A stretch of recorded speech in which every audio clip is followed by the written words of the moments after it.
sejam bem-vindos a esta aula. Eu sou o professor Sérgio Brasil, sou aprendiz de matemática, eu costumo dizer, sou professor de matemática, e nessas aulas, nessa sequência de aula, nós iremos aprender e estamos estudando um pouquinho sobre critérios de divisibilidade. Tá legal? Então fique atento para você entender as condições necessárias para que um número seja divisível por outro, de modo que seja uma divisão exata. E quando é que acontece uma divisão exata? Evidentemente, quando o nosso resto é zero. Em uma divisão, nós vamos ter 4 elementos. Eu vou dizer que são 4 elementos. Nós vamos ter, por exemplo, 240. É um exemplo. Vamos tentar dividir essa bagaça por 3. Então, 240 dividido por 3, nós vamos dizer que é 80 e o nosso resto é zero. Beleza. Então, em uma divisão nós temos o dividendo, nós temos o divisor, nós temos o quociente e nós temos o resto. Quando em uma divisão o resto é igual a zero, nós dizemos que esse número é divisível por esse, porque deu uma divisão exata. Isso não quer dizer que não seja possível realizarmos divisão de modo que tenha um resto diferente de zero. Sim, é possível, mas o resto é diferente de zero exatamente porque aquele número, por exemplo, o número 20, eu tentar dividi-lo número 22, eu tentar dividi-lo por 4, vai dar quanto? O resultado é 5, mas vai sobrar 2. Então veja que o 22 não é divisível por 4, porque deu um quociente, mas o resto é diferente de zero. Tá legal? Embora seja possível realizarmos a divisão, não deu uma divisão exata. E nós só iremos dizer que um número é divisível por outro se e somente se a divisão for exata. Tá legal? Belezinha? Então fique atento e se inscreva em nosso canal para nos ajudar a crescer. Se você chegou até aqui é porque você quer aprender ou quer entender os conceitos de divisibilidade. Evidentemente, nosso objeto de interesse na aula de hoje não é trabalhar divisão, mas sim trabalhar e discutir, iniciar a discussão sobre os critérios de divisibilidade. Esta é a primeira aula de uma sequência de 8 ou 10 aulas sobre critérios de divisibilidade. Tá legal? Então, esteja atento, veja todas as aulas para que você entenda cada um na sua respectiva, com a sua respectiva restrição. Tá legal? Então, sem mais enrolação, vamos à aula. Bom, o que quer dizer, o que nós estamos querendo dizer quando tratamos de critérios de divisibilidade? Vejam só, primeira coisa é o seguinte, quando nós estamos falando sobre divisibilidade, nós estamos dizendo que um número será divisível por outro. Como assim? Nós dizemos que o número é divisível por outro se e somente se a divisão for exata. Eu ainda não entendi, tio Sérgio. Vejam só, se você ainda não entendeu, o fato é o seguinte, nós estamos pensando no número 100. Eu vou tentar dividir o número 100 por 5. Veja, que ao dividir o número 100 por 5, eu vou obter 20 como resposta, como quociente, e o nosso resto é zero, certo? Nada de mais até aí. Observe que 100 é divisível por 5, o quociente é 20 e o resto é zero. Nessa situação, nós estamos dizendo que o 100 é divisível por 20. Por quê? Porque foi uma divisão exata. Não sobrou nenhum resto. Agora vamos pensar em outro número. 21 dividido por 5. 21 dividido por 5 é 4. 4 vezes 5 é 20 para 21.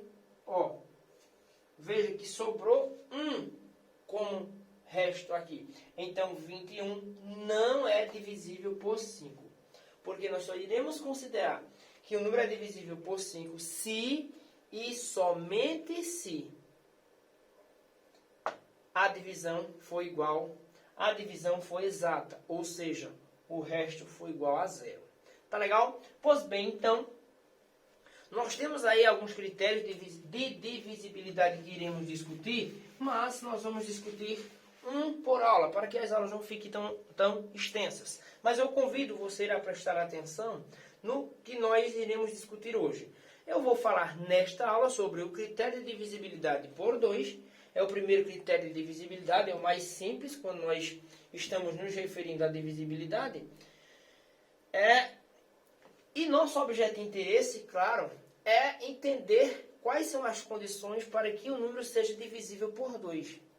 Inicialmente, nós iremos entender a bagaça e fazer algumas situações, alguns exercícios, só para fixar bem. Tá legal? Pois bem, então, vamos lá. A primeira situação é o seguinte. Para que o número seja divisível por 2, ou seja, para que eu possa dividir o número por 2 e a divisão ser exata, ele precisa obedecer a seguinte condição. Ele precisa terminar em 0, em 2, em 4, em 6 ou em 8. Para resumir a ideia, o que é que nós vamos dizer aqui? Para que o número seja divisível por 2, ele precisa ser um número par. Se ele for um número par, então ele é divisível por 2. Ou seja, se o número for um número par, ao dividirmos este tal número por 2, ele vai gerar uma divisão exata com o resto igual a 0. Então, lá vamos nós pensar nessas duas situações aqui, ó. Duas situações. Eu tenho 5.040, veja, 5.040 termina em 0. Se termina em 0, ele é um número par. Se ele é um número par, ele é divisível por 2. Eu tenho 237, ó. 237 é um número ímpar. Se é um número ímpar, ele não é divisível por 2. Fechou? Compreenderam? Só isso e nada mais que isso. Então, vamos adiante, que deve ter mais alguma coisa aqui para nós brincarmos. Aí vamos uns exemplos aí, só para nós brincarmos um pouco. É só mesmo para amarrar as ideias aqui, senhoras e senhores. Vejam só, quais dos números são divisíveis por 2? Como nós vimos anteriormente, a condição para que o número seja divisível por 2 ele precisa ser par. Se ele é um número par, então ele é divisível por 2. É o que nós iremos fazer aqui. Nada demais até então. Vejamos nessa primeira coluna aqui. Quais são os números pares? Para que o número seja par, ele precisa terminar em 0, ou 2, ou 4, ou 6, ou 8. Então, esse não é par, esse é par. Terminou em 8 é par, então é divisível por 2. Terminou em 2 é par, então é divisível por 2. Terminou em 6 é par, então é divisível por 2. Terminou em 8, também é um número par. Ele também é divisível por 2. Vamos lá para a outra coluna. Terminou em 0, é divisível por 2. Terminou em 4, é divisível por 2. Opa! Terminou em 6, é divisível por 2. Terminou em 0, é divisível por 2. Então, observe que em todas as situações, os números que são ímpares não são divisíveis por 2. Tá legal, pessoal? Então, esse é o critério, essa é a condição para que o número seja divisível por 2, pessoal. Vamos ver se tem mais alguma coisa aí. Então, só nos resta alguma. Então, para que o número seja divisível por 2, nós reforçamos a ideia, ele precisa ser um número par. E aí segue o conselho. Dê um joinha, se inscreva no canal e ative o sininho de notificações se somente se essa aula foi útil para você. Se ela não foi útil para você, não tem por que você dar um joinha. Concordas comigo? Pois bem, então, felicidades e muito sucesso. Que Deus, o autor da existência, lhes ajude e lhes abençoe em tudo. E até a próxima. Vamos agora para a próxima aula entender o critério de divisibilidade por 3. Valeu, um abraço.